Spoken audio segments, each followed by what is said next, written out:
So if you have a tank full of fish, just select the one who moves the most, the one who's the most engaged. You will need food. I started out with these. I would take a 1mm pellet and then cut it and turn it into 4 treats because he was so tiny.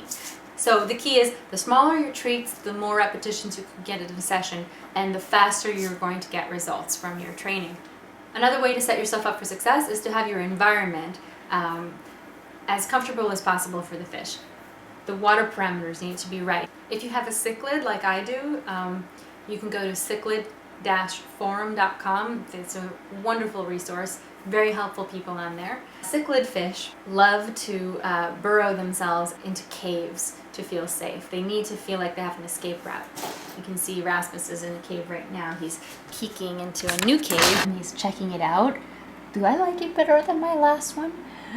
Animals are often much more brave when they know that they have a place that they can hide. This is Erasmus's bunker. When he goes into that bunker, he does not get disturbed. It's his space to escape. And if you have multiple fish, make sure that you have more hiding places than there are fish. The first thing we have to teach the fish is that when he sees the light, it means a piece of food is about to be delivered to you. That's lesson number 1. So here he is. Doesn't matter what he's doing. I'm going to mark and treat. Do this for 4 or 5 pieces of food in a row. Now, lesson number 2 is you can actually make the light go on by doing different behaviors. And that is the most fun for the fish. So you can start with something simple like put your finger really close to his face, and then when he comes and touches it like he's going to eat it, flash your light and toss him his treat like I just did.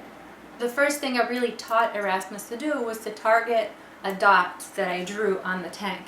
At first you reward for coming near the dot or just noticing the dot and looking at it. But then in time you're going to be more and more specific. You're going to ask him to actually put his face right at the dot and poke at it. I like to do right on the bottom here. And as soon as he gets near it, I flash my light and I deposit a treat. And you see this is taking a long time to go down here.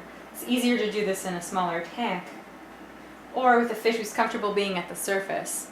And something Erasmus does sometimes is he will do the behavior, get his click and treat, look at it with his little red eye, and then perform the behavior again to get another treat, and then go and collect both treats at once.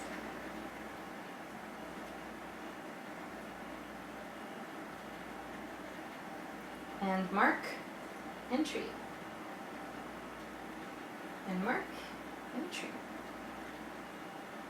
This is a training method that transcends all species barriers. There's no exception to the rule. If the animal eats and moves, if it's active and greedy, especially, but if it eats and moves at all, you can influence its behavior.